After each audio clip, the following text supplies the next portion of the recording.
I think the Fed, for instance, and the dollar, of course, super important for global liquidity conditions. The Fed has untapped potential in most of its programs. In fact, I think all of its programs.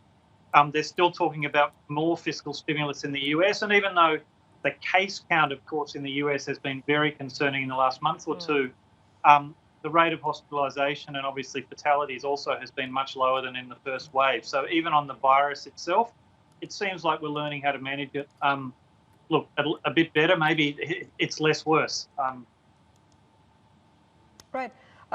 Richard, good morning. Tanvi joining in this conversation. You have a big call coming in for gold. You're saying that your 6 to 12 month target on the yellow metal is $2,300 an ounce.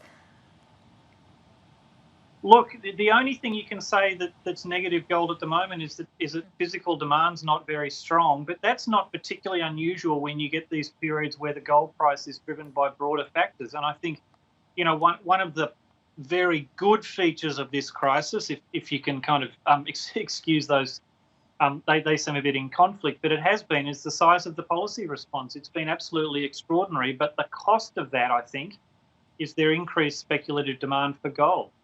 It's hard to see what changes that given the outlook for the virus over the next 3 to 6 months.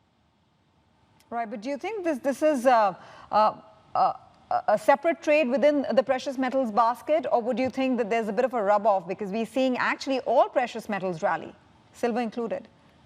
Look, and it's not just precious metals, of course, and as we get further down the precious metal spectrum, we start to get into industrial metals as well, because there's some dual use metals in that mix. And I think that basket, so lower grade precious, I suppose, is also being influenced by what are some reasonable gains in the broader commodity complex. And Richard, when it comes to the industrial metals, I mean, I suppose the story continues to improve as a result of what we're seeing on the data front out of China. Although when it comes to that services PMI yesterday, still some concerns about this gap between what's happening in the services recovery and the stronger performance we're seeing on the industrial side, and also what this means for unemployment. Is this something that worries you? Look, it does actually. That's probably, I think, the biggest single economic issue globally is the fact that when you look at each individual economy, policymakers have tried very hard to get the production side of the economies back up and running because they involve less kind of human people-to-people contact. But of course, demand is still weak because of unemployment and even some restrictions on service sector activity. So that tension, I think, it's got to resolve itself over the next 6 months.